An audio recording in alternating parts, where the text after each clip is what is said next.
దేశంలో అతిపెద్ద ఎన్నికల వేళ డ్రాగన్ కంట్రీ సైలెంట్ స్కెచ్ వేసిందా? ఈ ప్రశ్నకు సమాధానం అవుననే వినిపిస్తుంది. లోక్సభ ఎన్నికల నగారా మోగిన వెంటనే అరుణాచల్ ప్రదేశ్పై పాత కుట్రల్నే తెరపైకి తెచ్చిన డ్రాగన్ ఇప్పుడు మరో దుస్సాహసానికి పూనుకుంది. ప్రపంచంలోనే అత్యంత ఎత్తైన యుద్ధ క్షేత్రం సియాచిన్ చేరువలో రోడ్ల నిర్మాణాలు చేపట్టింది. ఇందుకు సంబంధించిన శాటిలైట్ ఇమేజెస్ ఇరు దేశాల ఉద్రిక్తతలను మరింత పెంచేస్తున్నాయి. ఇంతకు సియాచిన్ టార్గెట్గా బీజింగ్ కుట్రలేంటి? అరుణాచల్ నుంచి సడన్ గా సియాచిన్ పై ఎందుకు ఫోకస్ చేస్తోంది? ఈ మొత్తం వ్యవహారంలో బీజింగ్ కి చెక్ పెట్టాలంటే భారత్ ఏం చేయాలి? లోక్సభ ఎన్నికల వేళ డ్రాగన్ కంట్రీ సైలెంట్ స్కెచ్ ఏంటి? సియాచిన్ గ్లాసియర్ ని బీజింగ్ ఎందుకు టార్గెట్ చేస్తోంది? శాటిలైట్ ఇమేజెస్ బయటపెట్టిన జిన్పింగ్ కుట్రలు ఏంటి? ఏం చేసైనా భారత్ లో ఎన్నికలను ప్రభావితం చేయాలి. ఈ టార్గెట్ తోనే డ్రాగన్ కంట్రీ గత కొంతకాలంగా పనిచేస్తోంది. అందుకు తనకు మాత్రమే తెలిసిన ఆక్రమణ కుట్రల్ని అమలు చేస్తోంది. టెక్నాలజీ పరంగా లోక్సభ ఎన్నికలను ప్రభావితం చేయబోతోందని ఇటీవలే నివేదికలు వచ్చాయి. ఆ మాటకొస్తే ఈ ఏడాది మొదట్లో జరిగిన తైవాన్ అధ్యక్ష ఎన్నికల్లోనూ బీజింగ్ కుట్రలు బయటపడ్డాయి. ఇక మన దేశంలో డ్రాగన్ కుట్రల విషయానికొస్తే లోక్సభ ఎన్నికల నోటిఫికేషన్ వచ్చి రాగానే అరుణాచల్ ప్రదేశ్ లో పేర్ల మార్పు కుట్రను తెరపైకి తెచ్చింది. సరిగ్గా ఏడాది క్రితం ఇదే నెలలో 11 ప్రాంతాలకు పేర్లు పెట్టి రెచ్చిపోయిన డ్రాగన్ మరోసారి అరుణాచల్ ప్రదేశ్ లో 30 ప్రాంతాలకు పేర్లు మార్చి భారత్ ను రెచ్చగొట్టింది. అరుణాచల్ ప్రదేశ్ లో ప్రాంతాలకు పేర్లు మార్చడం ఇది 4వసారి. మే 1 నుంచి అరుణాచల్లోని 30 ప్రాంతాలను కొత్త పేర్లతోని పిలవాలని, చైనా సార్వభౌమాధికార హక్కులను క్లెయిమ్ చేసుకునే ప్రదేశాల పేర్లను విదేశీ భాషలలో పిలవకూడదంటూ ప్రకటన సైతం చేసింది. దానికి భారత్ కూడా అంతే ధీటుగా బదులిచ్చింది. జయశంకర్ అయితే మీ ఇంటి పేరు మార్చినంత మాత్రాన అది మాదవుతుందా అని బీజింగ్ మైండ్ బ్లాంక్ చేసేశారు. అయినా ఆ దేశంలో మార్పు రాలేదు. ఇప్పుడు అరుణాచల్ ప్రదేశ్ను దాటి మరో కుట్రకు తెరతీసింది.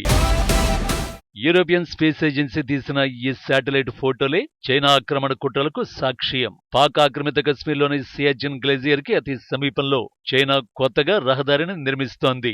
అందుకు సంబంధించిన పనులు శరవేగంగా కొనసాగుతున్నాయి. ఈ విషయాన్ని ఉపగ్రహ ఆధారిత ఛాయాచిత్రాల ద్వారా భారత రక్షణ శాఖ నిపుణులు వెల్లడించారు. గతేడాది జూన్ నుంచి ఆగస్టు మధ్యలోనే ఈ రోడ్డు నిర్మాణ పనులు స్టార్ట్ చేసినట్టు పేర్కొన్నారు. ఈ నిర్మాణం పూర్తిగా భారతదేశ ప్రాదేశిక సమగ్రతల ఉల్లంఘన కిందకే వస్తుందని నిపుణులు తెలిపారు. దేశ సార్వభౌమాధికారాన్ని కించపరిచే చర్యగా దీనిని భారత్ పరిగణిస్తుంది.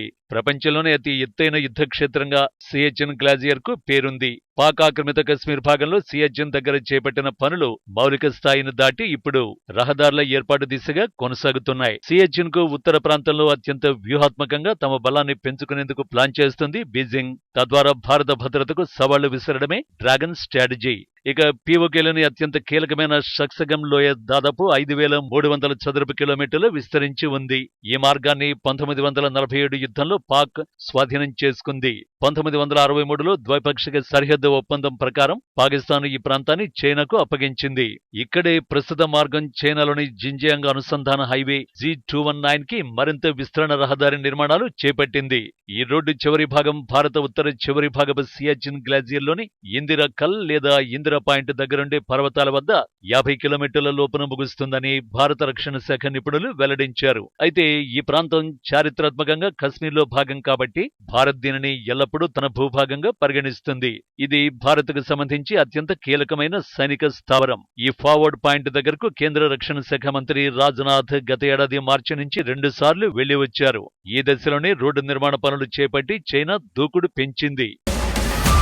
సియాచిన్ చైనా అధీనంలోని షక్సగామ్ లోయ, పాకిస్తాన్ అధీనంలోని బాల్టిస్తాన్ కు మధ్యలో ఉంటుంది. ఇది ఇండియాకు అత్యంత వ్యూహాత్మక ప్రాంతం. వివరంగా చెప్పాలంటే సియాచిన్ భారత అధీనంలో ఉన్నంత వరకు పాకిస్తాన్ చైనా నేరుగా సంబంధాలు ఏర్పరచుకోవడం సాధ్యం కాదు. ఒకసారి సియాచిన్ కనుక ఆ 2 దేశాలు దేని చేతికి చిక్కినా భారత భద్రత రిస్కులో పడ్డట్టే.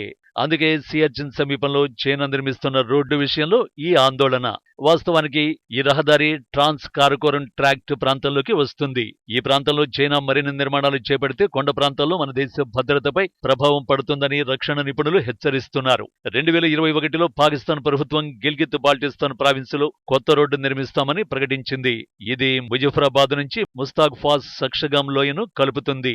అటువంటి పరిస్థితుల్లో చైనా పాకిస్తాన్ ఈ ప్రాంతంతో రోడ్డు మార్గంలో కనెక్టివిటీని కలిగి ఉండొచ్చని అనుమానాలు వ్యక్తమవుతున్నాయి. అందుకే ఇక్కడ చైనా కుట్రలకు వీలైనంత వీలైనంత త్వరగా చెక్ పెట్టాలని రక్షణ నిపుణులు హెచ్చరిస్తున్నారు. నిజానికి సియాచిన్లో 1984 నుంచి భారత్ పాక్ పోరాడుతున్నాయి. 1984 పాకిస్తాన్ కుట్రను కనిపెట్టిన భారత్ ఆపరేషన్ మేఘదూత్తో తిప్పికొట్టింది. ఆనాటి నుంచే సియాచిన్ ప్రపంచంలోనే అత్యంత ఎత్తైన యుద్ధ క్షేత్రంగా మారింది. సముద్ర మట్టానికి 5400 మీటర్ల ఎత్తులో ఇరు దేశాలు శాశ్వతంగా సైన్యాన్ని ఇక్కడ మోహరిస్తున్నాయి. ఆవాసయోగ్యం కాని ఈ ప్రాంతంలో ఇప్పటి వరకు 2000 మందికి పైగా సైనికులు ప్రాణాలు కోల్పోయారు. సియాచిన్ గురించి సింగిల్ లైన్లో చెప్పాలంటే అదొక మిలిటరీ మార్చురీ.